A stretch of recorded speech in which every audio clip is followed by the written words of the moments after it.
चलिए, तो पॉलिटी से जुड़े हुए जो बातें हैं कि पॉलिटी क्यों आवश्यक है, किन्हीं को पता है क्यों पढ़ना जरूरी है पीटी या मेंस में?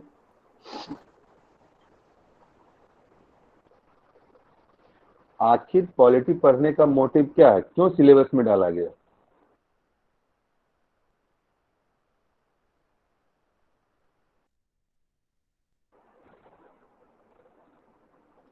बोलिए, आपके सर जो सिलेबस कुछ में मैं पॉलिटी को क्यों शामिल किया गया? जी सर, जो जो भी हमारे संविधान में या फिर हमारे जो राइट्स हैं उस सब चीज़ों को समझने के लिए, या फिर जो भी लोग हैं एज अगर हम ऑफिसर बनते हैं तो उनकी जो राइट्स हैं उनको दिलवाने के लिए पॉलिटी पढ़ना चाहिए। अच्छा, और कोई?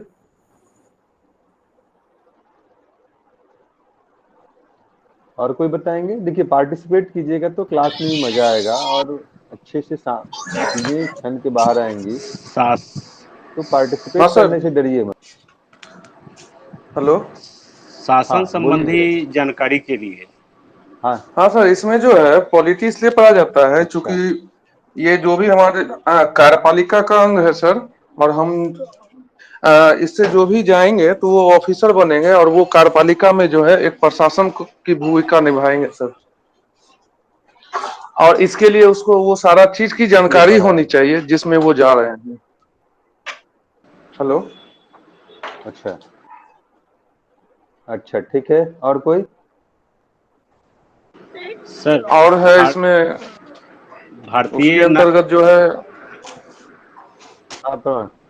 भारतीय नागरिक हाँ होने के प्रणाम, नाते, बोलिए। भारतीय नागरिक होने के नाते हमें भारतीय संविधान की, भारत में जो नियम कानून है, हमें जो और भी जो अधिकार है, हमें क्या करना है नहीं करना है, इन सब बातों की जानकारी हमें चाहिए, हर व्यक्ति को चाहिए। इसलिए हमें लगता है कि पॉलिटी की जानकारी होनी चाहिए।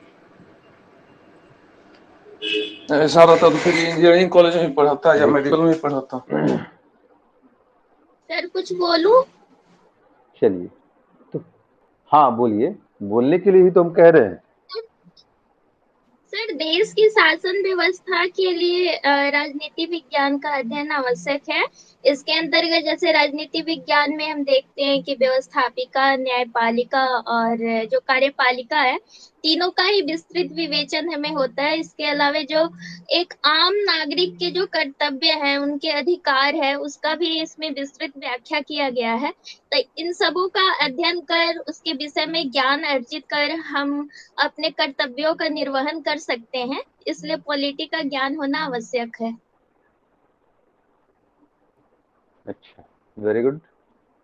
तो चलिए, अब हम बताते हैं। देखिए, पॉलिटी को सिलेबस में दो संदर्भों के कारण डाला गया। एक तो एज ए नागरिक आपके क्या अधिकार हैं, और आपका संविधान और राष्ट्र के प्रति क्या कर्तव्य है। यानी कि अधिकार कहने का मतलब है कि जो संविधान के द्वारा आपको अधिकार दिए गए हैं, जिसमें आप मूलभूत अधिकार की बात करते हैं, फंडामेंटल राइट की बात करते हैं, कॉन्स्टिट्यूशनल राइट की बात करते हैं, संवैधानिक अधिकार की बात करते हैं, और फिर लीगल राइट की बात करते हैं।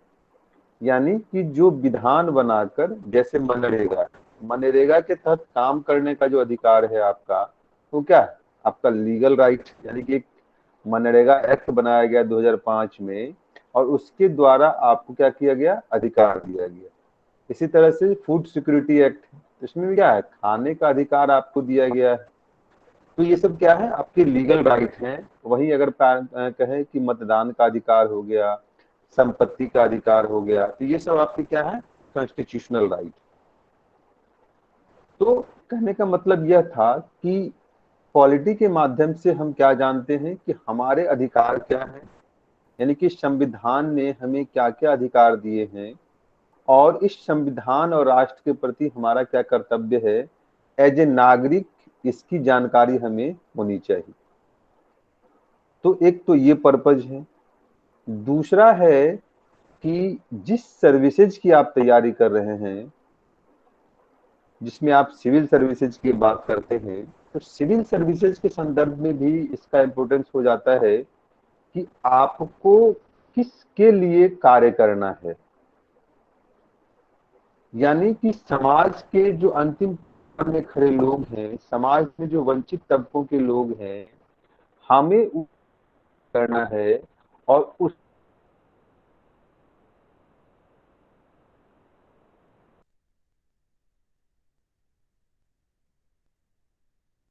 करती है इसके बारे में, इसी कारण सब शामिल होते हैं। आपका काम होता है कि नीति के तहत जो भी बातें कही, उसके क्रियान्वयन के संदर्भ में जो भी दिशा निर्देश हैं, उसे क्या करना है, क्रिया, यही बातें है ना। बोलिए। प्रॉब्लम आपकी हो रही है सर। आवाज ड्रॉपिंग हो रही है संतोष सर। हाँ, आवाज आवाज ब्रेक हो रही है। ड्रॉपिंग हो रही है। हाँ, अच्छा, अभी ठीक है। हाँ,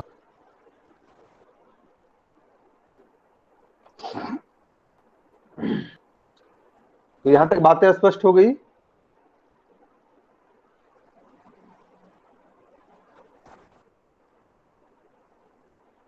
यहां तक बातें स्पष्ट हो गई।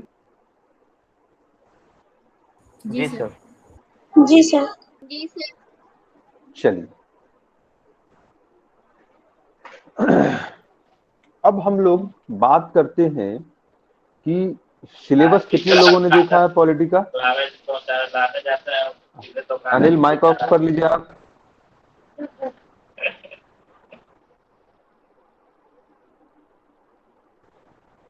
पॉलिटी का सिलेबस कितने लोगों को पता है।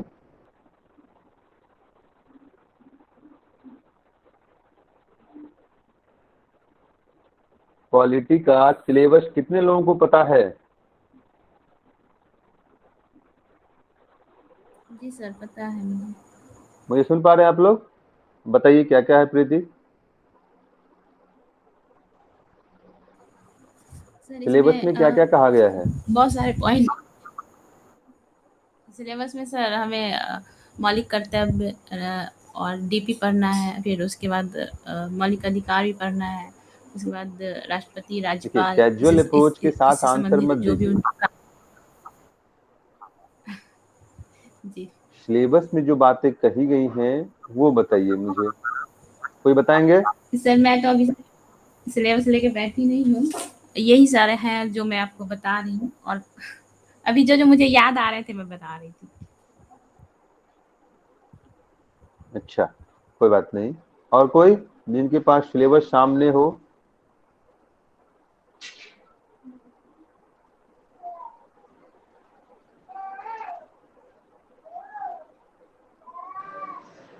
सर इसमें तो सिलेबस में कुछ खास नहीं बताया, सीधी सी बात इसमें लिखा कि भारतीय राज्य व्यवस्था से संबंधित, भारत की राजनीतिक व्यवस्था से संबंधित प्रश्न होंगे। बाकी कोई डिटेल्स तो नहीं दिया गया है सर इसमें। अच्छा, नहीं, मैं वो नहीं कह रहा कि डिटेल्स दिया गया नहीं दिया गया, वो अलग चीज है। हमें क्या करना चाहिए, मेरे कहने का मतलब यह था कि हमें सिलेबस की जानकारी होनी चाहिए, और उसके बाद हम लोग जो बातें कही गई है उसका हम लोग व्याख्या करेंगे कि इसमें आखिर कौन कौन सी बातें अंतर्निहित थी। ठीक है, तो इस था आपको मेरी आवाजें आ रही है, बातें स्पष्ट हो रही है मेरी। जी सर। ऐसा, चलिए, आवाज तो ब्रेक नहीं हो रहा है ना। कभी कभी होता है सर।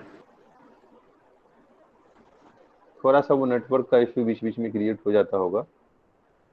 तो इसके संदर्भ में अगर देखिए तो दो पक्ष मैंने बताया, एक तो जो संविधान की बातें हैं, और दूसरा हमारा जो पॉलिटिकल सिस्टम है और उसके जो इश्यूज हैं, उससे जुड़े हुए प्रश्न आपसे बीपीएससी के द्वारा इसमें पूछे जाते हैं। जब हम कॉन्स्टिट्यूशनल प्रोविजन की बात करते हैं तो इसमें आपका जो प्रस्तावना है उससे जो जो इसके दार्शनिक पक्ष हैं, फिलोसफिकल एरियाज हैं इसके प्रस्तावना के, वहां से आपसे क्वेश्चन पूछेगा। इस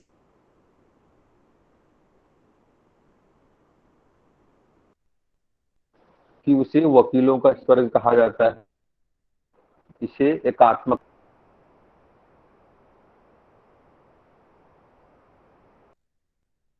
आवाज चली गई सर।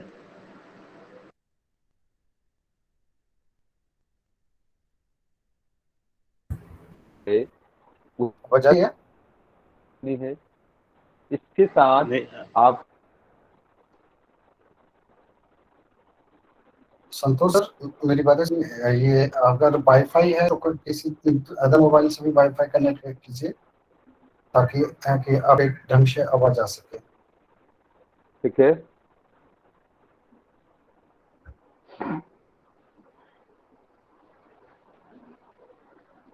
आवाज नहीं आ रही है संतोष सर। कोई और मोबाइल रहे तो उससे उससे वाईफाई कनेक्ट कर लीजिए। डबल से कनेक्ट रहेगा तो फिर बेहतर रहेगा।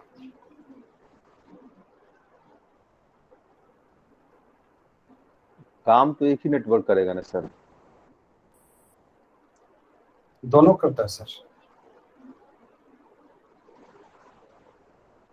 जो जो जो जो पकड़ेगा उस पे काम करेगा।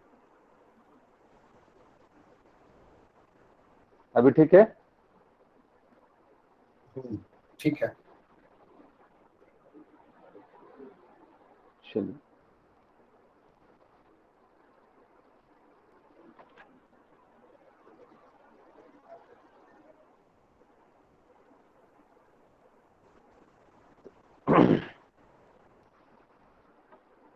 तो मैं कह रहा था कि पॉलिटिकल सिस्टम की जब बात करते हैं तो इसमें हमने कहा कि संविधान की विशेषताएं हैं।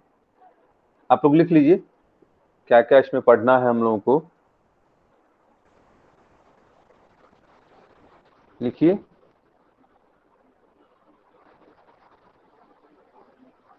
संविधान की विशेषताएं।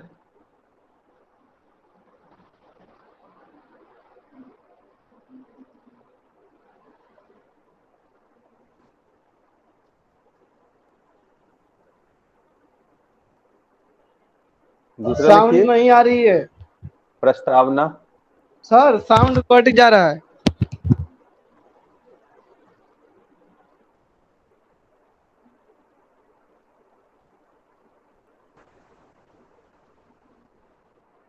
सभी के साथ दिक्कत है क्या? जी सर। नहीं सर। एक मिनट।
अभी सुन पा रहे हैं मुझे हम आप लोग? अभी आवाज आ रही है सर। चलिए, तो लिखिए संविधान की विशेषताएं। पहले संविधान की विशेषताएं हाँ, स्टार्टिंग से फर्स्ट है ना, टॉपिक लिखिए पहला संविधान की संविधान की विशेषताएं। विशेषताएं। हाँ हाँ हाँ, संविधान की विशेषताएं।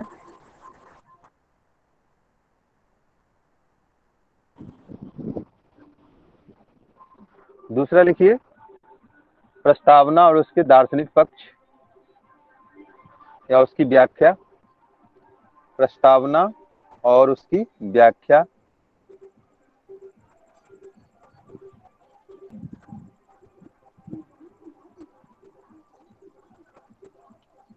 प्रस्तावना की विशेषताएं।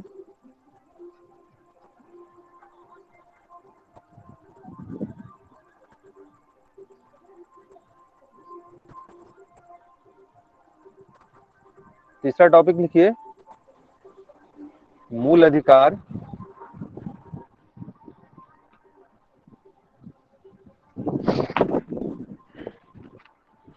मूल अधिकार। आवाज नहीं आ रही है इसमें। अभी तो ठीक होना चाहिए नेटवर्क, स्पीड तो अच्छा है। बच्चे जी सर, ठीक।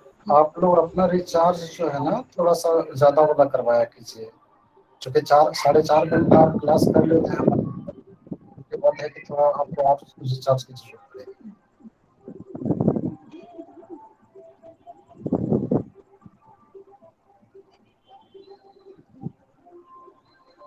कंटिन्यू लिखिए कीजिए सर। मूल अधिकार। वीडियो ऑन कर दीजिए। मूल अधिकार।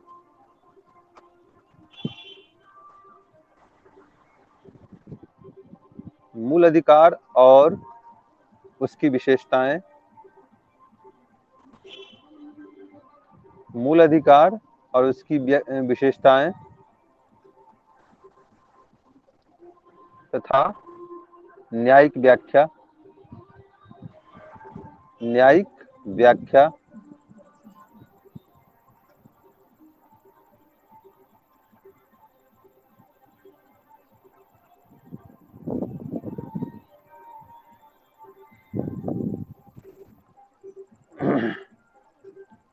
नेक्स्ट लिखिए डीपीएसपी यानी कि राज्य के नीति निर्देशक तत्व। राज्य के नीति निर्देशक तत्व।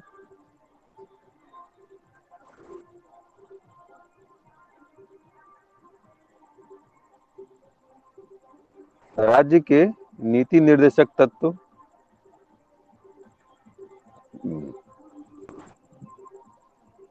और उसकी व्याख्या।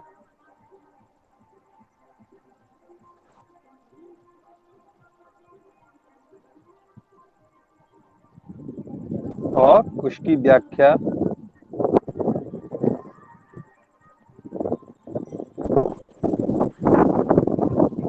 नेक्स्ट लिखिए इसी में इसके क्रियान्वयन के पक्ष। डीपीएसपी के क्रियान्वयन के पक्ष।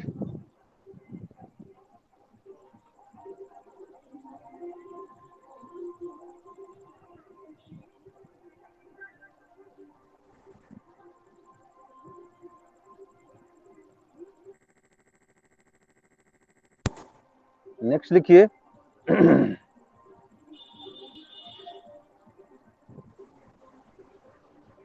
राष्ट्रपति। राष्ट्रपति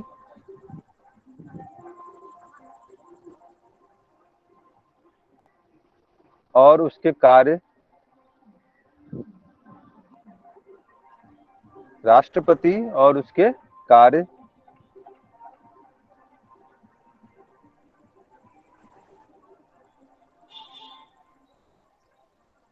लिख लिए।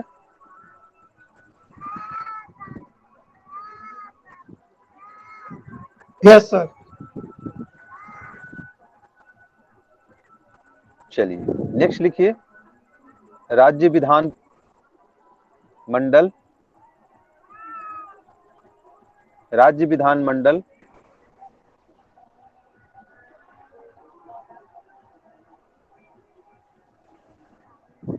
राज्यपाल और मुख्यमंत्री के विशेष संदर्भ में, राज्यपाल और मुख्यमंत्री के विशेष संदर्भ में,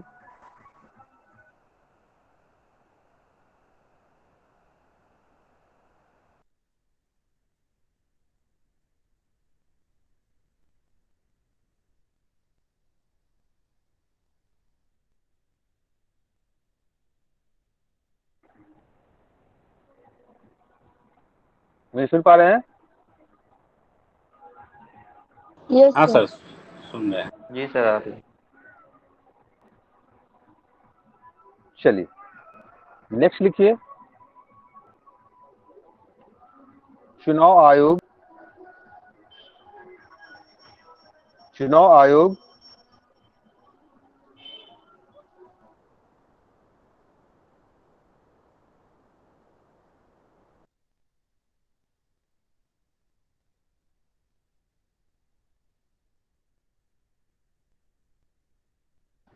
और उनसे संबंधित मुद्दे,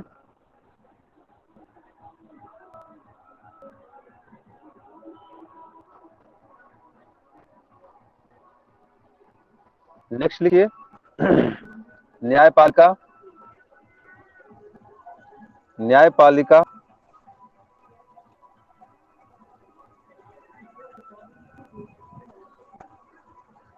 और उससे संबंधित मुद्दे, न्यायपालिका और उससे संबंधित मुद्दे,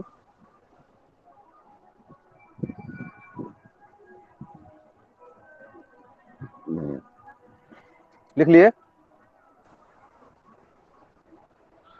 जी सर। नेक्स्ट लिखिए। स्थानीय स्वशासन, स्थानीय स्वशासन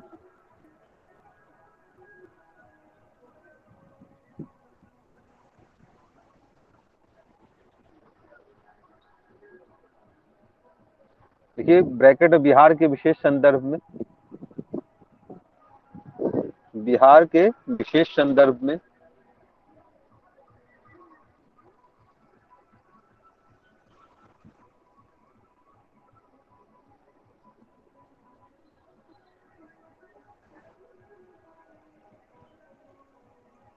तो ये क्या था, हमारा जो कॉन्स्टिट्यूशनल प्रोविजन है या संवैधानिक पक्ष हैं, उससे संबंधित जो टॉपिक्स हैं महत्वपूर्ण, उसके संदर्भ में हम लोगों ने यहाँ पर जानने की कोशिश की है। अब तो कोई टॉपिक्स नहीं बचा इसमें जो आपके एग्जाम के पॉइंट ऑफ व्यू से महत्वपूर्ण हो।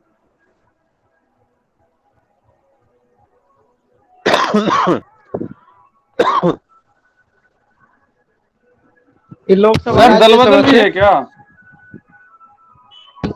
सांसद से लोकसभा और राज्यसभा। ये बीपीएससी पूछती है। नहीं,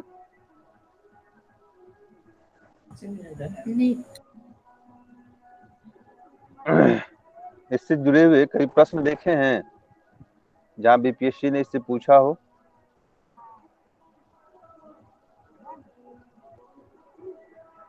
चलिए अब हमारा आता है जो सेकंड सेगमेंट है इसका, हमारा पॉलिटिकल सिस्टम की बात करते हैं। राजनीतिक व्यवस्था में क्या क्या चैलेंजेस हैं उसको लेकर भी प्रश्न बीपीएससी पूछती है। तो लिखिए पहला इसमें पॉलिटिकल सिस्टम में लिखिए चुनाव सुधार, चुनाव सुधार,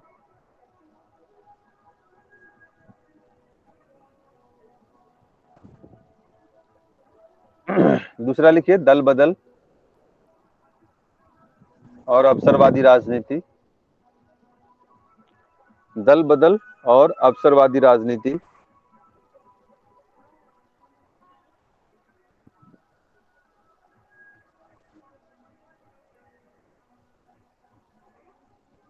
तीसरा लिखिए राजनीति का अपराधीकरण, राजनीति का अपराधीकरण,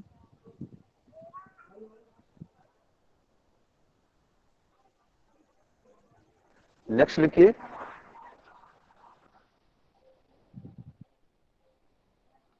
जातिवादी राजनीति।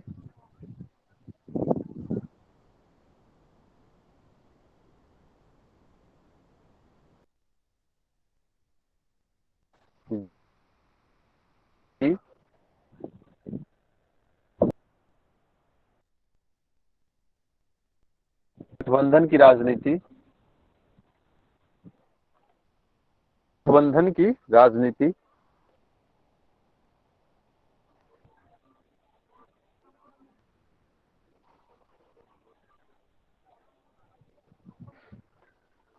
और तीसरा सेगमेंट लिख लीजिए,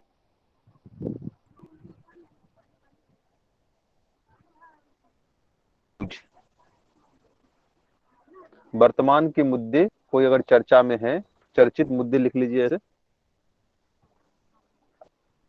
चर्चित मुद्दे। इतने डायमेंशन से हमें पॉलिटी को पढ़ना चाहिए, तभी मेंस से जुड़े हुए जो टॉपिक्स हैं या क्वेश्चंस पूछे जाते हैं बीपीएससी के द्वारा, आप उसका आंसर देने में सक्षम होंगे। यहाँ तक इन्हें कुछ पूछना तो नहीं है?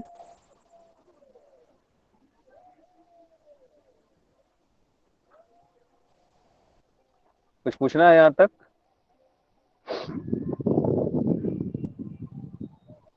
मैं सुन पा रहे हैं आप लोग? नहीं सर, कुछ नहीं जी पूछना। जी सर, सुन पा रहे हैं, सुन पा रहे हैं। पूछना है? चलिए आगे बढ़े तो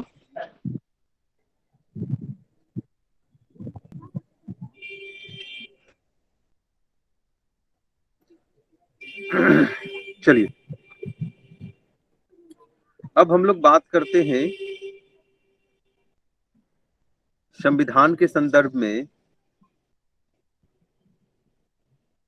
संविधान क्या है पता है किन्हीं को? संविधान क्या है?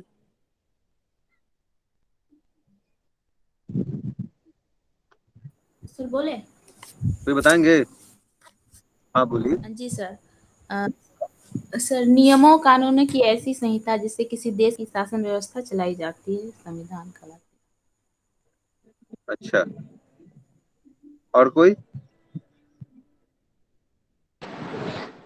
एक कानूनी दस्तावेज है सर संविधान, जो देश की जनता के विश्वास और उसकी आकांक्षाओं का प्रतिनिधित्व करती है। ठीक है, जैसे? जी,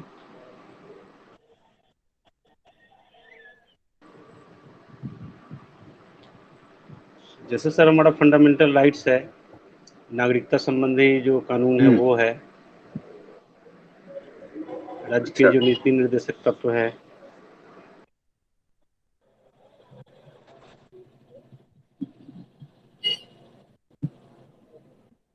और कुछ? और कोई बताएंगे?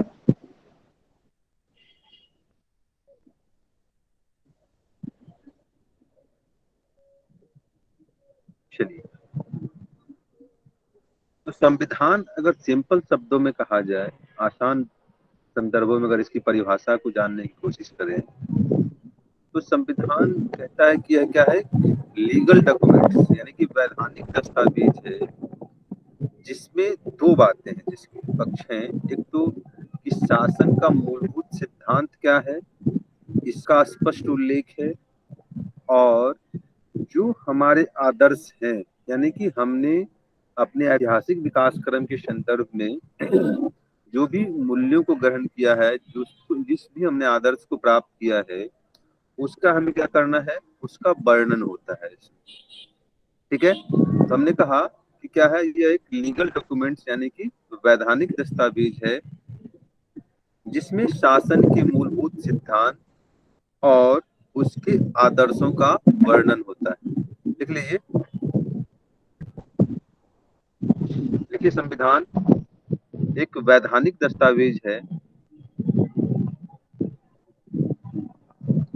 संविधान एक वैधानिक दस्तावेज है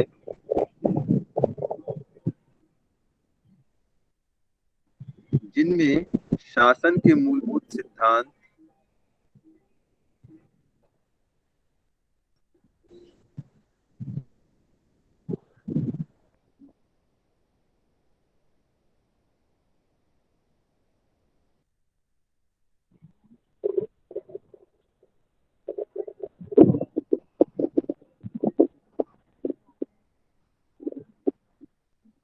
और आदर्शों का वर्णन होता है और आदर्शों का वर्णन होता है। सर आवाज करता है सर आपका? अभी तो ठीक अभी तो नेट स्पीड ठीक है। आ रही है सर, आ रही है।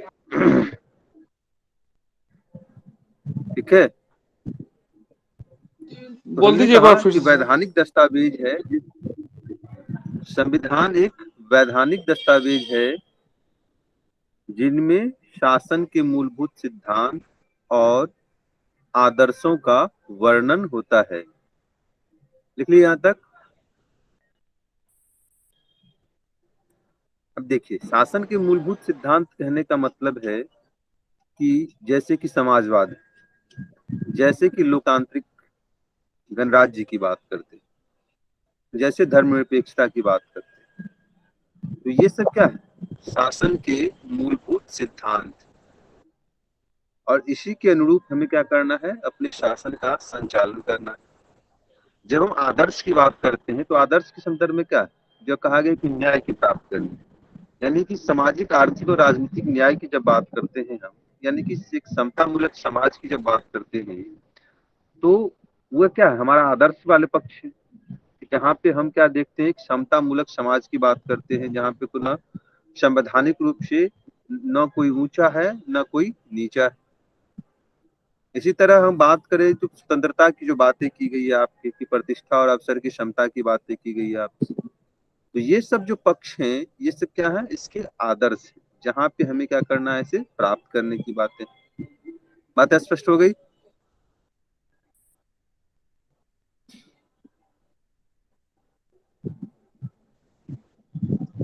बातें स्पष्ट हो गई? कोई कंफ्यूजन तो नहीं है? जी सर, हो गई। नहीं सर। चलिए रिस्पॉन्ड कीजिए। लिखिए, इसी में वर्णन होता है जिसके अनुरूप किसी देश या राज्य के शासन का संचालन किया जाता है, जिसके अनुरूप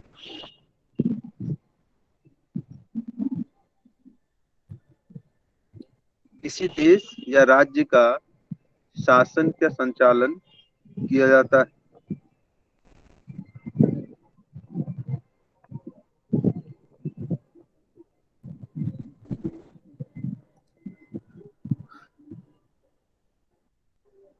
जिसके अनुरूप किसी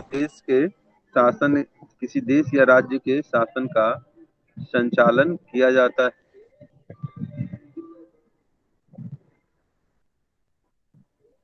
बातें स्पष्ट हो गई? संविधान की परिभाषा समझ में आ गई?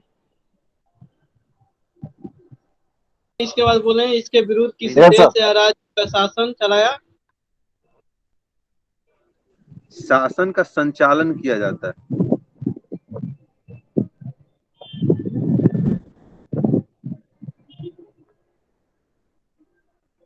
ठीक है, चलिए अब बात करते हैं हम लोग कि भारतीय जो संविधान है, जिसे हमने 26 नवंबर 1949 को अंगीकृत, अधिनियमित और आत्मार्पित किया था, और 26 जनवरी 1950 को हमने इस संविधान को पूरे देश में लागू किया।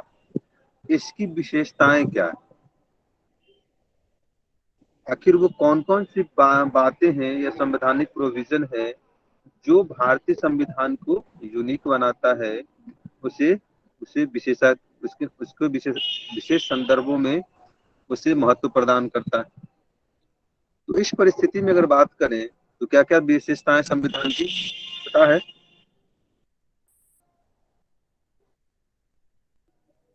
संविधान की क्या क्या विशेषताएं हैं?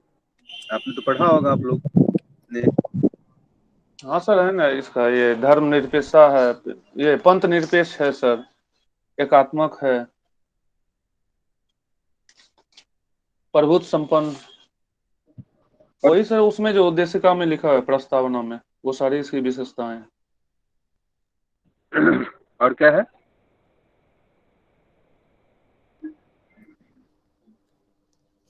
लिखित संविधान है। लिखित संविधान है। और विश्व का सबसे बड़ा लिखित संविधान है सर। लेकिन दूसरे देशों के संविधान का प्रभाव भी है। जनता का अपना संविधान है। चलिए, और लोकतंत्रात्मक गणराज्य नहीं मालूम है सर। संसदीय शासन प्रणाली। चलिए, जब हम संविधान की एकीकृत एवं विशेषता की बात स्वतंत्र करते न्यायपालिका है, इसी में एक मौलिक हैं, और कुछ वाले संविधान सर्वोच्च माना जाता है सर।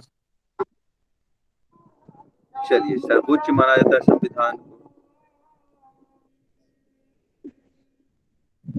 देखिए, सबसे बड़ी विशेषता है सर, ये लोगों के लिए और लोगों के द्वारा, for the people, by the people और ऑफ द पीपल सर, ये इसकी सबसे बड़ी जो है वो है विशेषता है सर। चलिए, अच्छी बात है। अब देखिए, विशेषताओं की जब बात करते हैं, सबसे पहली विशेषता जो विशेषज्ञों के द्वारा बताई गई है, संविधान विशेषज्ञों के द्वारा, वो कहा गया कि जो भारतीय संविधान है वो लिखित संविधान है, और लिखित संविधान होने के साथ साथ विश्व का सबसे लंबा और विशाल संविधान भी। अब इसके अगर लिखित संविधान की बात करें तो विश्व का सबसे पुराना लिखित संविधान किस देश का है? यूएस है सर। बिल्कुल, यानी अमेरिका ने सबसे पहले क्या किया था, अपने आप को एक लिखित रूप में वैधानिक दस्तावेज दिया था, और उसी से प्रेरित होकर भारतीयों ने भी क्या किया, एक लिखित संविधान की बात की। और इसी कारण से जब संविधान सभा का गठन किया गया तो वहां पर एक लीगल डॉक्यूमेंट्स के रूप में एक लिखित संविधान की बात की गई। लेकिन जब हम अपने औपनिवेशिक देश की अगर बात करें, या जो साम्राज्यवादी देश थे हमारा ब्रिटेन, उसका संविधान क्या है? और लिखित संविधान, यानी कि वो एक परंपरा के तहत मौखिक रूप से अपने शासन का संचालन करता आ रहा है। इस कारण से हमने वहां की जो कमियां थी उसको देखा, और फिर हमने एक लिखित संविधान की बात की। तो इस कारण से लिख लीजिए, पहला विशेषता में सबसे लंबा और लिखित संविधान है ये।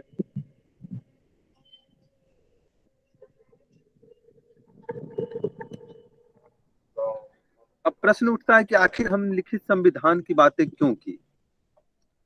तो लिखित संविधान की बात करने के पीछे जो तर्काधार बताया गया कि भारत की जो विविधता है, जहाँ पर क्या है, भौगोलिक रूप से हम क्या है, विविधीकृत, जातीय रूप से हम विविधीकृत, हम जो है इसके अलावा सांस्कृतिक रूप से क्या है, विविधीकृत, और भाषाई आधार पर, क्षेत्र के आधार पर हम क्या है, विभिन्न विविधताओं में बटे हुए।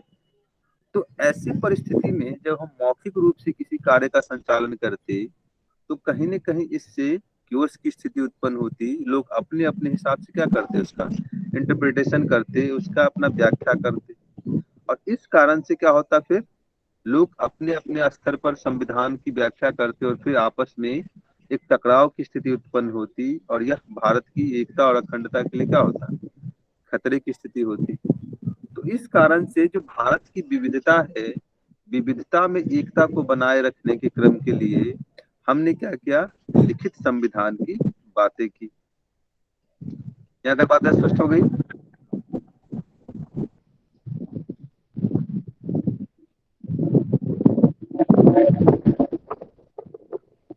जी सर।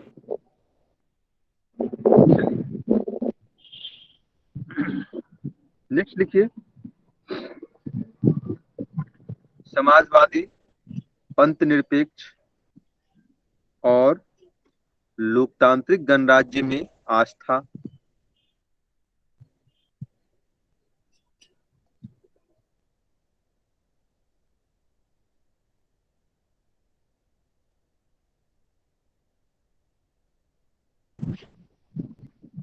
और लोकतांत्रिक मूल्यों में आस्था।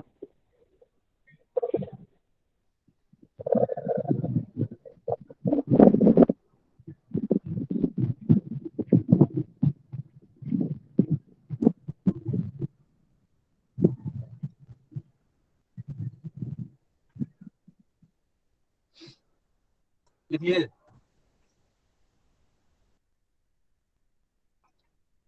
अब समाजवादी कहने का मतलब क्या है? जब आप प्रस्तावना को पढ़ते हैं तो प्रस्तावना में क्या कहा गया?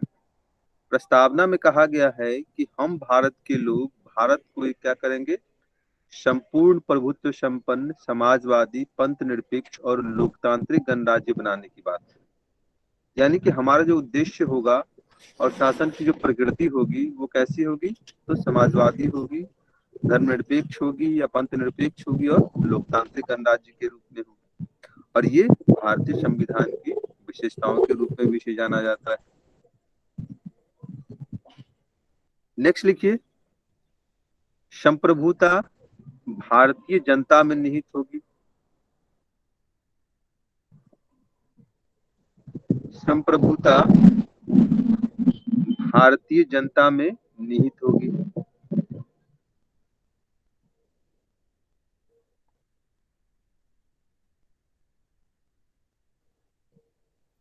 संप्रभुता भारतीय जनता में निहित होगी। कहने का मतलब यह है कि जो अंतिम शक्ति है यानी कि सत्ता का जो केंद्र बिंदु है, सर्वोच्च शक्ति है, वो भारतीय जनता में है। क्योंकि इसी ने क्या किया है? इस संविधान को अधिनियमित, अंगीकृत और आत्मार्पित किया। और हम क्या करते हैं फिर? अपनी शक्ति का हस्तांतरण करते हैं। हस्तांतरण कैसे करते हैं?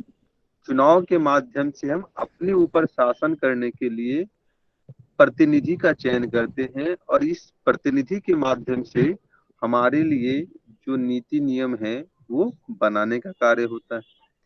तो हम क्या करते हैं? अपनी शक्ति को हस्तांतरित करते हैं।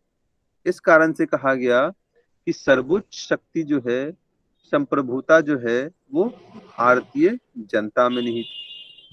बात स्पष्ट हो गई?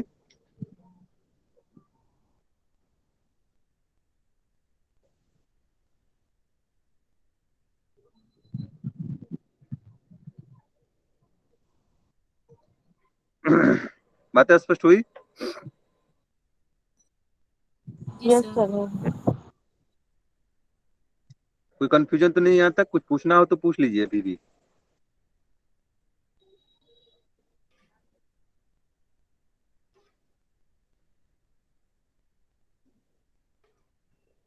चलिए नेक्स्ट लिखिए, त्रिस्तरीय शासन व्यवस्था। त्रिस्तरीय शासन व्यवस्था।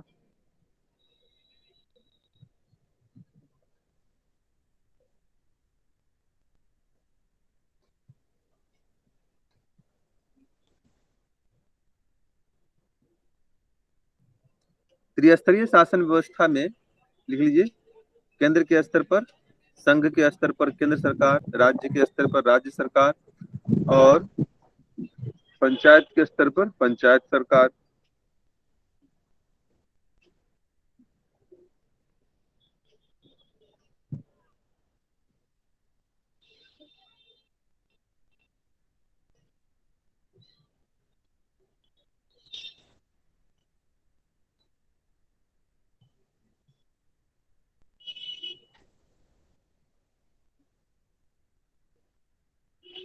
लिख लिए?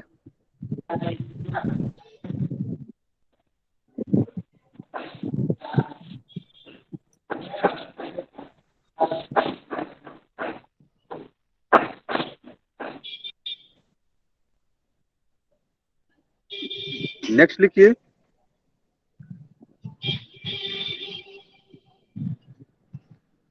संघात्मक के साथ साथ एकात्मकता के तत्व भी मौजूद है।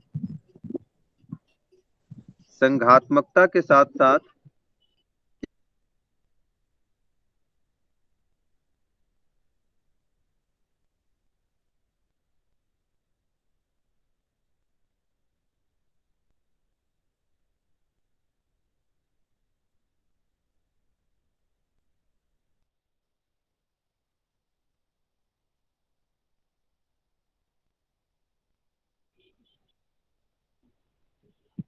आवाज कट रहा है सर, बहुत शक्तियों का दिक्कत हो रहा स्पष्ट विभाजन है। आवाज आवाज कट गया कट है रही सर, है? फिर रिपीट कर दे। हाँ सर। संगात्मकता के साथ साथ एकात्मकता भी मौजूद है। हाँ, साउंड क्लियर से नहीं आ रहा है, समझने में भी पता नहीं चल रहा है। अच्छा,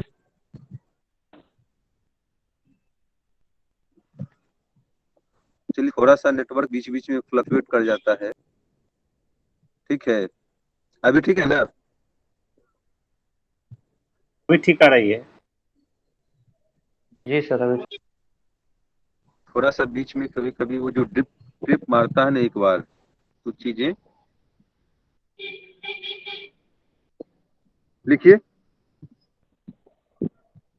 संघात्मकता के साथ साथ एकात्मकता के तत्व भी मौजूद है।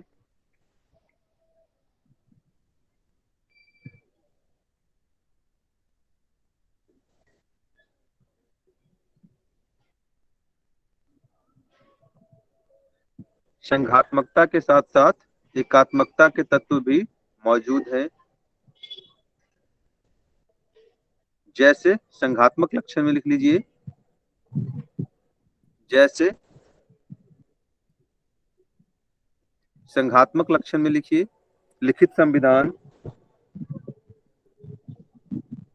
अनुसूची 7 द्वारा शक्तियों का स्पष्ट विभाजन।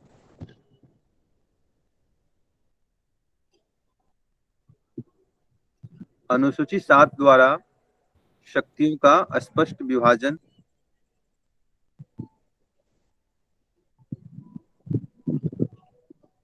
वहीं लिखित संविधान अनुसूचित एकल सर, संघातात्मक लक्षण में क्या बोले? लिखित संविधान अनुसूचित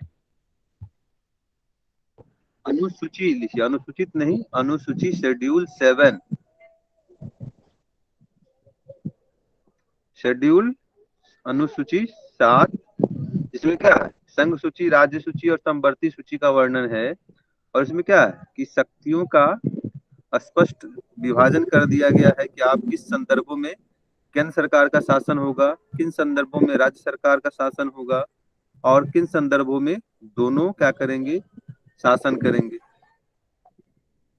तो अनुसूची 7 के द्वारा क्या है, संघात्मकता के जो तत्व हैं उसको स्थापित करने की कोशिश की गई। ठीक है, एकात्मकता में लिखिए, एकल नागरिकता, एकल नागरिकता, एकीकृत न्यायपालिका,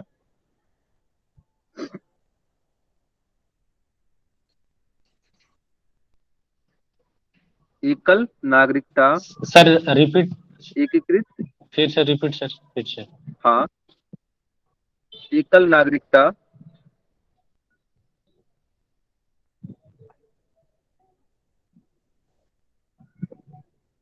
एकीकृत न्यायपालिका, एकीकृत न्यायपालिका,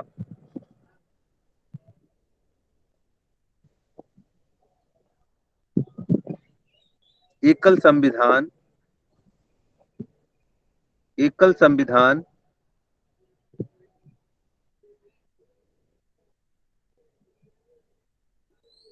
एकल संविधान, ये सब क्या है? एकात्मकता के लक्षण है भारतीय संविधान के।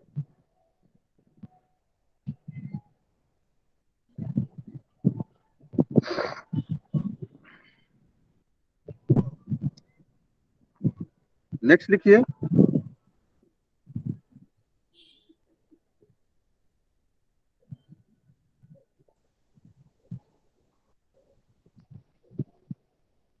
नेक्स्ट लिखिए, मानवाधिकार की संकल्पना।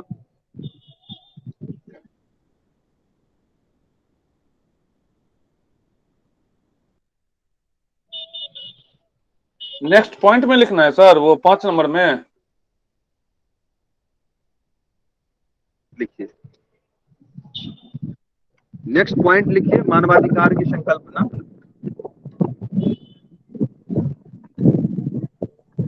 नेक्स्ट पॉइंट के रूप में लिख लीजिए, मानवाधिकार की संकल्पना। वो बोर्ड पे नहीं लिखिएगा सर।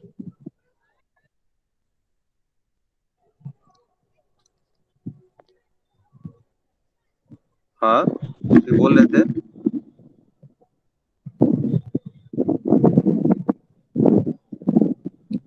नेक्स्ट पॉइंट पे लिखिए, मानवाधिकार की संकल्पना। नोट्स मिल जाएगा आप लोगों को, आज की क्लास कर लीजिए, उसके बाद सारे क्लास के नोट्स मिल जाएंगे। ठीक है, लिखने का झंझट खत्म कर देंगे, ठीक है ना।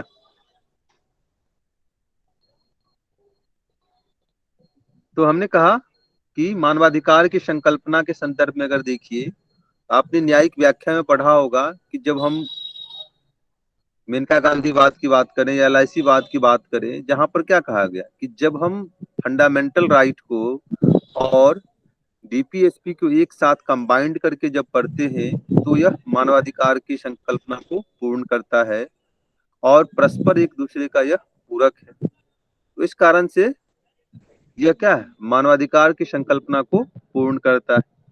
इसमें लिख लीजिए, मानवाधिकार की संकल्पना को जब एक साथ फंडामेंटल राइट और डीपीएसपी को हम पढ़ते हैं,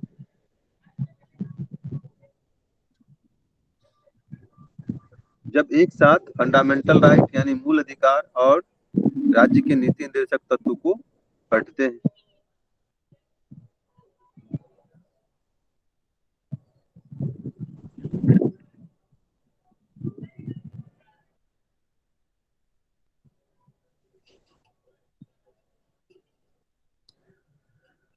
लिख लिए,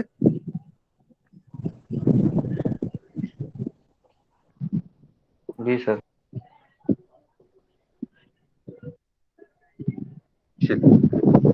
नेक्स्ट लिखिए, अल्पसंख्यक के अधिकारों का संरक्षण। अल्पसंख्यक के अधिकारों का संरक्षण।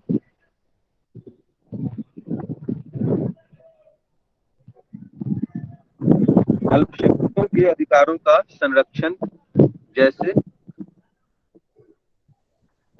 आर्टिकल 25 से 28, धार्मिक स्वतंत्रता का अधिकार,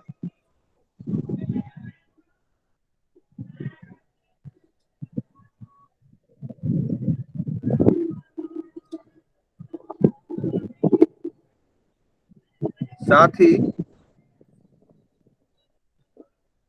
ही वंचितों के प्रति सकारात्मक विभेद का दृष्टिकोण, साथ ही वंचित तबकों के प्रति सकारात्मक विभेद का दृष्टिकोण,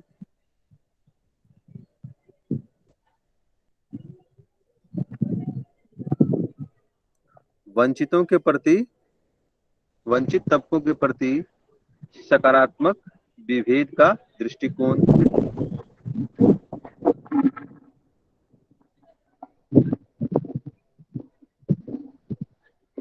जैसे लिखिए, जैसे आर्टिकल 15, आर्टिकल 16, अनुच्छेद 15 क्या कहता है कि महिलाओं और बच्चों के लिए हम क्या करेंगे, सकारात्मक विभेद करेंगे। इसी तरीके से आर्टिकल 16 जन्म और कहता है, लिंग के आधार पर विभेद नहीं करेंगे, समानता का अवसर। नहीं, आर्टिकल 15 में है ना कि महिलाओं और बच्चों को हम स्पेशल प्रिविलेज देंगे, और उसी तरीके से इसमें तो आर्टिकल 15 में कहा गया है कि जाति धर्म लिंग के आधार पर कोई भेद नहीं होगा ना। आर्टिकल 15 में कहा गया है कि जाति लिंग के आधार पर कोई भेदभाव नहीं होगा, और आर्टिकल 16 में कहा गया है कि अवसर की समानता। तो फिर आरक्षण कहाँ से आया? आरक्षण की जो बात करते हैं हम, एससी कैटेगरी के लिए, एसटी कैटेगरी के लिए, ईडब्ल्यूएस के,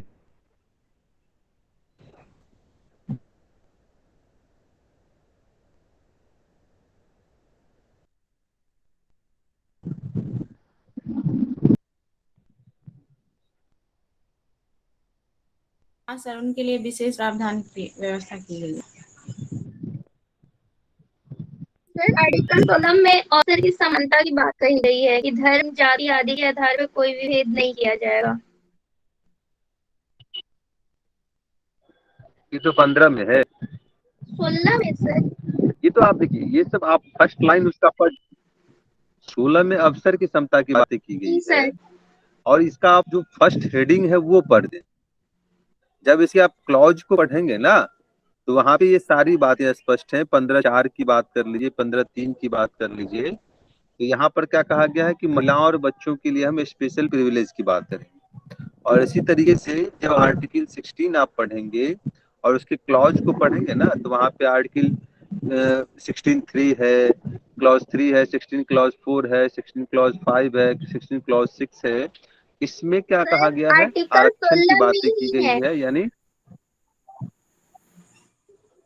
हाँ, इसमें आप आरक्षण की बातें हैं, लेकिन जब महिलाओं और बच्चों के लिए विशेष उपबंध की जो बातें हैं वो आर्टिकल 15 में है। जी ठीक है, सर। जी सर।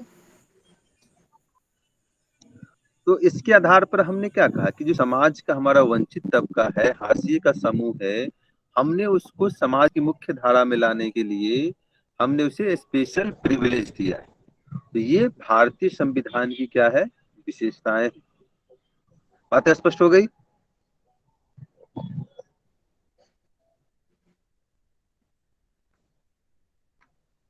जी सर। बात स्पष्ट हो गई सभी को? जी सर। चलिए ठीक है। नेक्स्ट लिखिए। नेक्स्ट लिखिए कि लिखित संविधान होने के बावजूद भी परंपरा का अपना महत्व है। लिखित संविधान होने के बावजूद भी परंपरा का अपना महत्व है।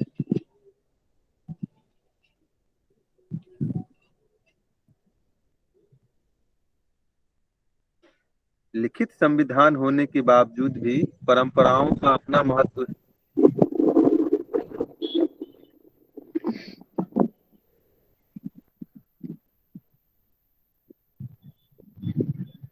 परंपराओं का अपना महत्व है।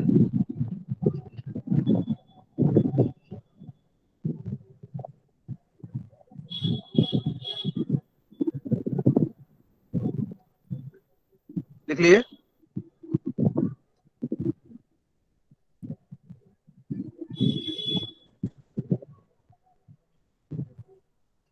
जी सर। अब देखिए, जैसे लिखिए, जैसे कि देखिए कि हमने कहा कि राष्ट्रपति के संदर्भ में बात करते हैं, तो भारतीय संविधान में तो ऐसा कहीं नहीं लिखा है कि एक व्यक्ति कितनी बार राष्ट्रपति बनेगा। इसको लेकर तो कोई प्रोविजन नहीं है, जैसे कि अमेरिका में है कि 2 बार बनने के बाद उसको पद से त्याग करना पड़ता है। लेकिन भारत में संविधान में ऐसा कोई वर्णन नहीं है कि आप कितनी बार भारत के राष्ट्रपति बन सकते हैं। लेकिन परंपरा हम क्या देखते हैं कि मैक्सिमम अगर राजेंद्र प्रसाद को छोड़ दिया जाए तो अधिकांश बार एक व्यक्ति एक पद के हिसाब से, एक कार्यकाल के हिसाब से अभी तक चला आ रहा है। उसी तरीके से देखिए तो विपक्ष के पद की बात करते हैं, यानी कि विपक्ष के नेता का पद जो है भारतीय संविधान में इसका कहीं स्पष्ट उल्लेख नहीं, लेकिन हमने परंपरा में से अपनाया है कि जिसका पास क्या होगा, सबसे ज्यादा सीटें होंगी, लोकसभा का 110 होगा, तो वो क्या होंगे, वो विपक्ष के नेता के रूप में अपने आप को, उसका पद होगा विपक्ष के नेता के रूप में। तो ये सब जो प्रोविजन है ये भारतीय संविधान में हमने क्या किया, परंपराओं के साथ इसे हमने डेवलप किया। बात स्पष्ट हो गई?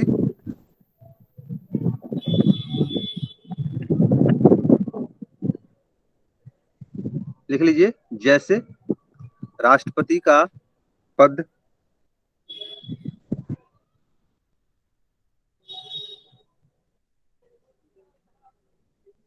एक बार से अधिक या मैक्सिमम 2 बार से अधिक ग्रहण न किया जाना।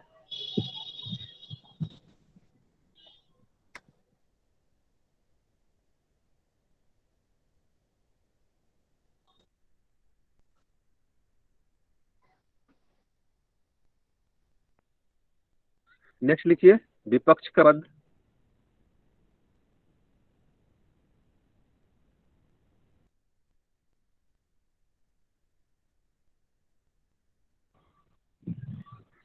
विपक्ष के सबसे बड़े दल को विपक्ष के नेता का पद दिया जाना।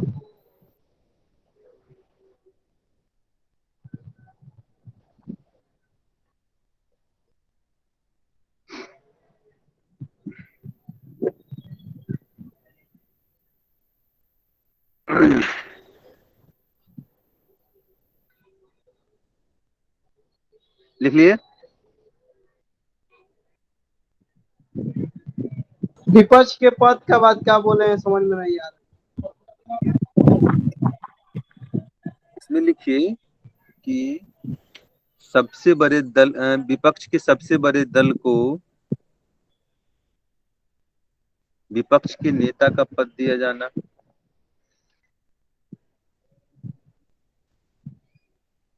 विपक्ष के सबसे बड़े दल को विपक्ष के नेता का पद दिया जाना।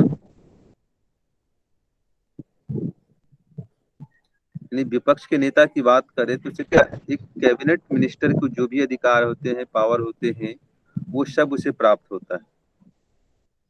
ठीक है, उसका दर्जा जो है कैबिनेट मिनिस्टर के बराबर होता है। तो ये क्या थे, ये सब ब्रीफ में एक्सप्लेन कर रहे हैं का ये सब क्या क्या होता है टर्म। नहीं, ये तो एक देखिए, जब भी आप आंसर लिखते हैं ना, तो आंसर को जब आप अपनी बातें आंसर में कहते हैं तो उसको प्रूफ करने के लिए कुछ बातें देंगे ना, कि इस कारण से मैं ये बातें कह रहा हूँ और इसका ये कारण है, जिसमें हमने कहा कि अगर परंपराओं का महत्व है तो इस आधार पर हमने कहा कि परंपराओं का महत्व है। तो जब तक अपनी सपोर्ट में जब बातें स्पष्ट नहीं करेंगे, उदाहरणों का इस्तेमाल नहीं करेंगे, तो चीजें क्या होंगी, स्पष्ट रूप से सामने नहीं आ पाएंगी और फिर आपका जो मार्किंग होने लगेगा वो एवरेज आधार पे होने लगेगा। बात समझ रहे हैं? यस सर, आप समझ में आया।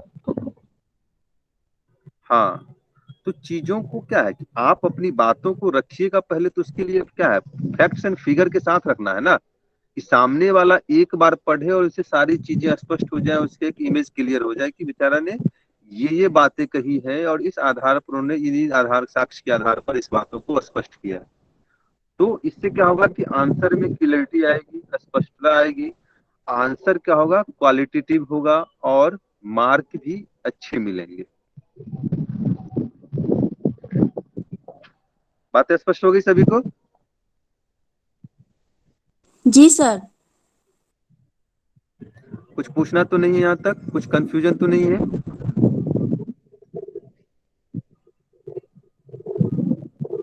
कुछ पूछना हो तो पूछ लीजिए, हेजिटेट मत होइए, क्योंकि अभी पहली क्लास है तो दिक्कतें अभी जब तक क्लियर कर लीजिएगा तो इससे क्या होगा कि हम दोनों के बीच जो म्यूचुअल अंडरस्टैंडिंग है वो बेहतर रूप में सामने आएगी। हम लोग कहाँ तक जाना है हम लोगों को, या हमें किस लेवल से पढ़ाई शुरू करनी है, बताना है, ये भी मुझे कंसेप्ट क्लियर हो जाएगा।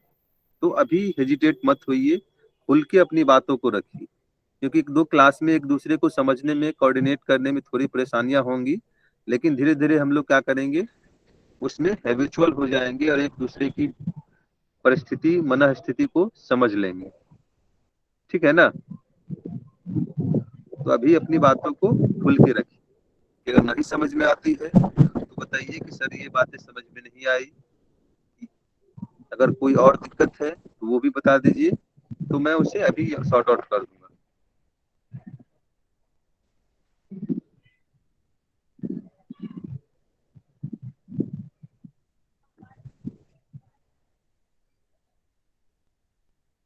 पूछना है कुछ?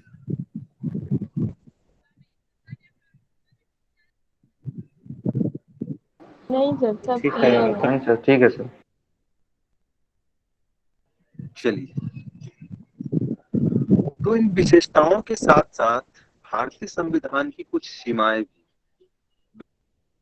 इसकी सीमाओं का लिमिटेशन आधार पर भारतीय संविधान क्या करते हैं, उसकी आलोचना करते हैं, उनकी सीमाओं का मूल्यांकन करते हैं। तो लिखिए भारतीय सीमाएं क्या क्या।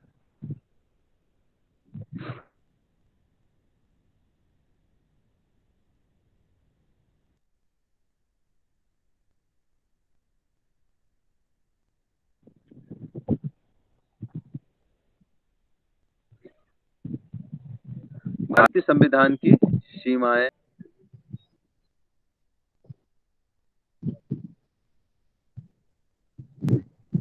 लिखिए पहला, यह एक जटिल संविधान, यह एक जटिल संविधान है जो आम नागरिकों की समझ से परे है। यह एक जटिल संविधान है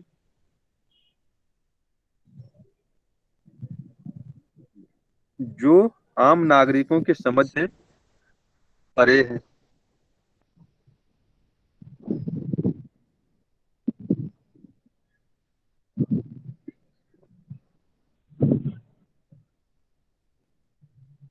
आम नागरिकों की समझ से परे है। इसी कारण इसे वकीलों का स्वर्ग भी कहा जाता है। इसी कारण इसे वकीलों का स्वर्ग भी कहा जाता है।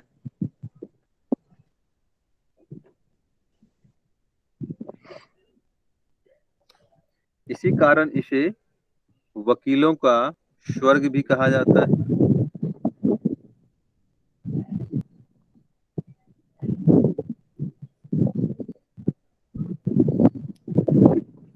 कहने का मतलब यह है कि भारतीय संविधान में जो है जटिलताएं अधिक।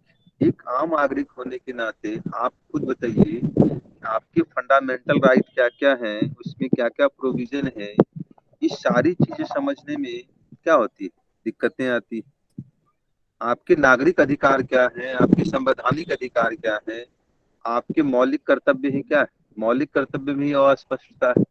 तो इस सब चीजों के कारण क्या होता है कि संविधान की बेहतर समझ विकसित नहीं हो पाती लोगों को, और यहाँ पर इस आधार पर संविधान की आलोचना होती है। बात स्पष्ट हो गई?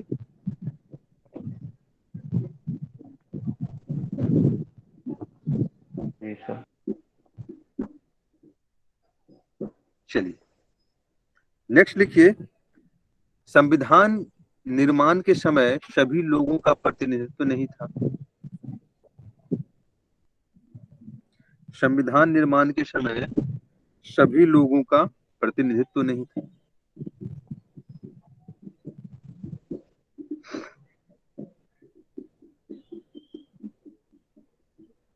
संविधान निर्माण के समय सभी लोगों का प्रतिनिधित्व नहीं या सहभागिता नहीं।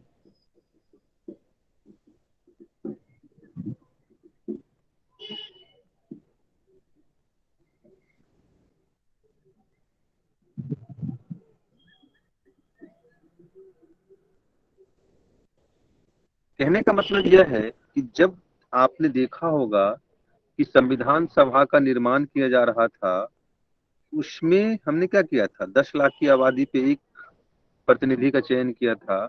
लेकिन ये जो प्रतिनिधि थे वो क्या थे, अधिकांशतः वकील थे या व्यापारिक वर्ग समूह के लोग। आम जन के लोगों का इसमें प्रतिनिधित्व नहीं था। अधिकांशतः सारे के सारे, चाहे हम नेहरू जी की बात करें, पटेल की बात करें, भीमराव अम्बेडकर की बात करें, अन्य अल्लादी कृष्णा अय्यर की बात करें, जितने भी थे सभी क्या थे, सभी के सभी वकील थे। इसकी पृष्ठभूमि क्या थी, लॉयर के रूप में थी। और इस कारण से जो भारतीय संविधान है वो जटिल प्रकृति का होता चला गया और आम लोगों की प्रतिनिधित्व भी इसमें सुनिश्चित नहीं की गई। बात स्पष्ट हो गई?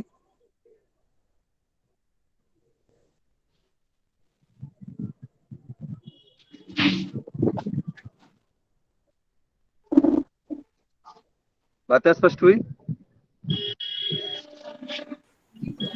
हाँ सर।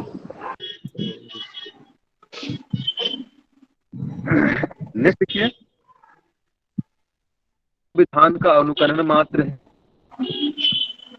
विदेश का अनुकरण मात्र है। अनिल जी माइक म्यूट कीजिए सर, फिर से बोलिए एक बार। अनुकरण मात्र है। सर सुन नहीं पा रहे। अनिल माइक ऑफ कर लीजिए आप। अनिल अनिल आप अपना माइक ऑफ कीजिए।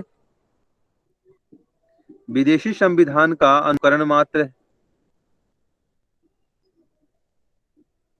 कहने का मतलब क्या है कि चाहे हम बात करें भारतीय संविधान में जो मूलभूत अधिकार की बात कर लीजिए, हमारा संसदीय गणतंत्र की बात कर लीजिए, चुनाव प्रक्रिया की बात कर लीजिए, आपातकालीन उपबंध की बात कर लीजिए, मौलिक कर्तव्य की बात कर लीजिए, डीपीएसपी की बात कर लीजिए, सभी क्या हमने आयरलैंड से, अमेरिका से, ब्रिटेन से, ऑस्ट्रेलिया से, दक्षिण अफ्रीका से हमने क्या किया, उसे अडॉप्ट किया। और इस आधार पर कहा गया कि भारतीय संविधान जो है विदेशी संविधान का अनुकरण मात्र है। लेकिन यहाँ पर हम क्या करेंगे, इसके काउंटर भी करना है कि नहीं, ये सही है कि हमने क्या किया है, विदेशी शासन, विदेशी संविधान से हमने चीजों को ग्रहण किया, लेकिन हमने उन्हीं बातों को ग्रहण किया है जो क्या है, भारतीय संस्कृति के अनुकूल है, भारतीय परंपरा के अनुकूल है, और भारतीय जनमानस की अपेक्षा और आकांक्षा जो है उसको पूरा करता है। यानी कि हमने क्या किया, उसका भारतीयकरण किया, न कि हमने अक्षरशः उसका पालन किया है या अनुकरण किया है। बात स्पष्ट हो गई कि हमें यह कहना पड़ेगा कि हमने उसका भारतीयकरण किया है और हमने उन्हीं प्रोविजन को अपनाया है जो हमारी मूल्य, परंपरा, आदर्श और हमारी जो आकांक्षाएं हैं, उद्देश्य है, उसके मापदंडों पर खरा उतरता है, तभी हमने उसे क्या किया, अडॉप्ट किया। और उसमें भी हमने उसका अक्षरशः अनुकरण न करके हमने उसका भारतीयकरण किया। बात स्पष्ट हुई?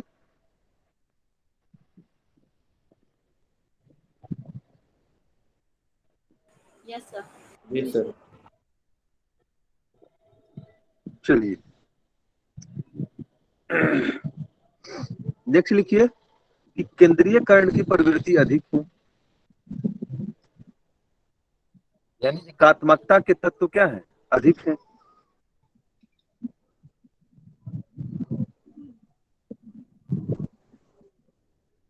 एकात्मकता के तत्व अधिक है।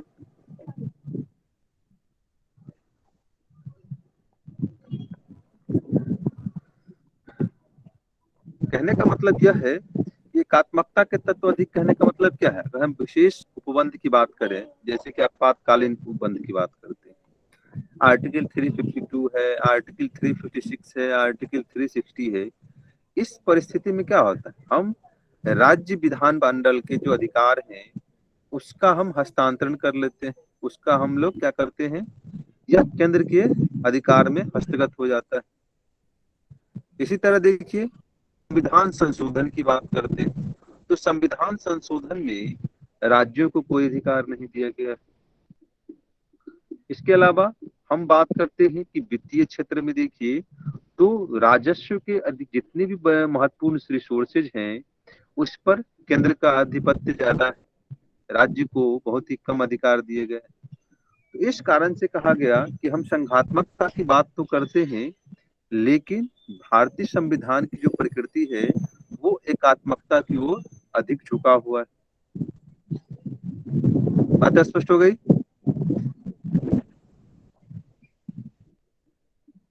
जी सर। चलिए नेक्स्ट बात करते हैं डीपीएसपी के संदर्भ। तो डीपीएसपी जो है यानी कि राज्य का जो नीति निर्देशक तत्व है वो क्या कहता है कि यह कहता है कि सामाजिक और आर्थिक न्याय की स्थापना करेंगे। जो प्रस्तावना में बातें की गई है कि सामाजिक आर्थिक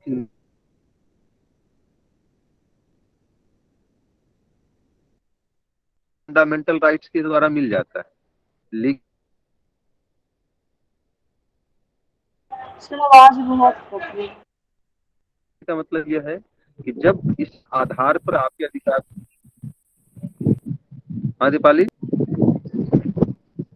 आवाज कट रही है सर। सुनना है। साउंड बहुत ज्यादा कट रही है सर, यहीं पर रोक दीजिए। 9 भी बज गया, उसके बाद क्लियर आवाज आ नहीं रही तो कोई फायदा भी नहीं है। कट कट जा रहा है बीच बीच में। बस 2 मिनट 3 मिनट दीजिए मुझे, आज का टॉपिक खत्म हो, ठीक है। ठीक है सर, ओके, कोई बात नहीं। इसको भेज दीजिएगा ग्रुप में सेंड नोट्स।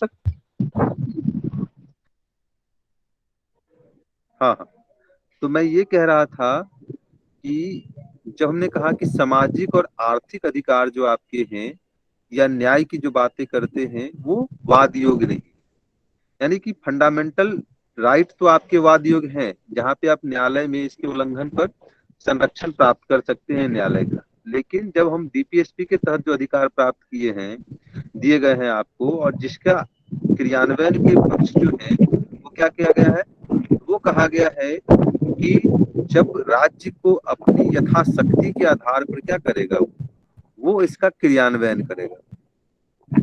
तो यह राज्य की इच्छा पर छोड़ दिया गया और इस आधार पर हम इसकी आलोचना करते हैं। तो लिख लीजिए सीमाओं में कि सामाजिक आर्थिक न्याय, सामाजिक आर्थिक न्याय के जो अधिकार हैं वो वाद योग्य नहीं है।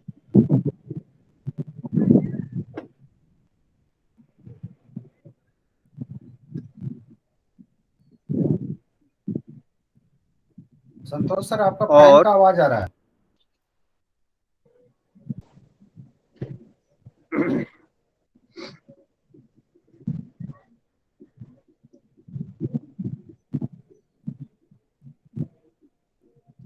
नेक्स्ट लिखिए कि कई सारे अधिकार सर एक बार फिर से बोल रहे हैं। फंडामेंटल राइट में शामिल नहीं किए गए हैं। कई सारे अधिकार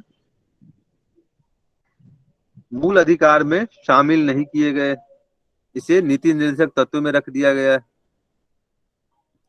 कई सारे अधिकार को मूल अधिकार में शामिल नहीं किया गया है, बल्कि नीति निर्देशक तत्व में रख दिया गया है।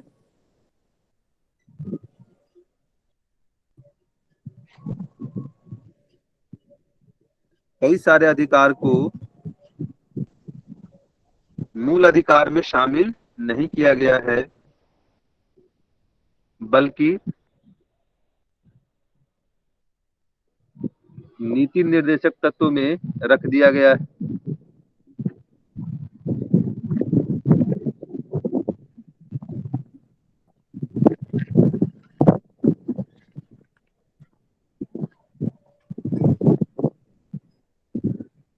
जैसे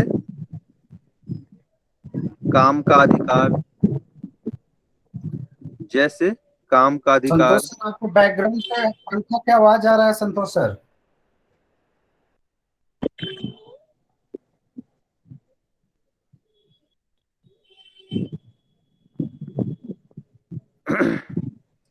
जैसे काम का अधिकार,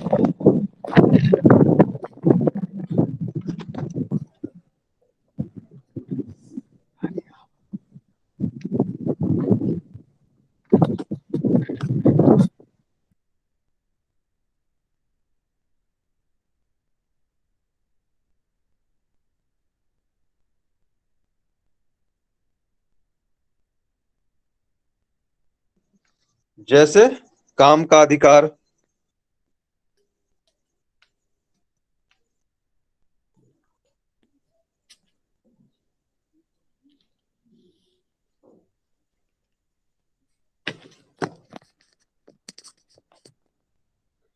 ठीक है।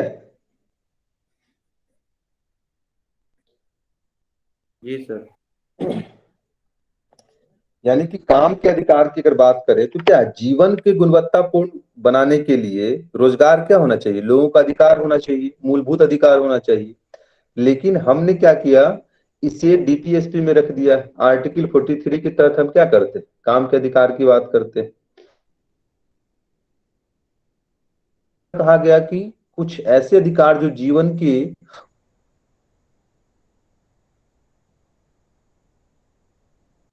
करता है, लेकिन क्या किया है उसे नीति निर्देशक तत्व रख दिया है।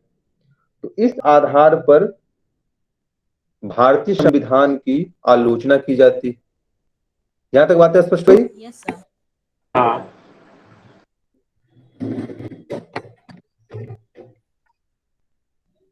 कोई कंफ्यूजन तो नहीं है? कुछ पूछना हो तो बता, पूछ लीजिए। कुछ पूछना हो तो पूछ।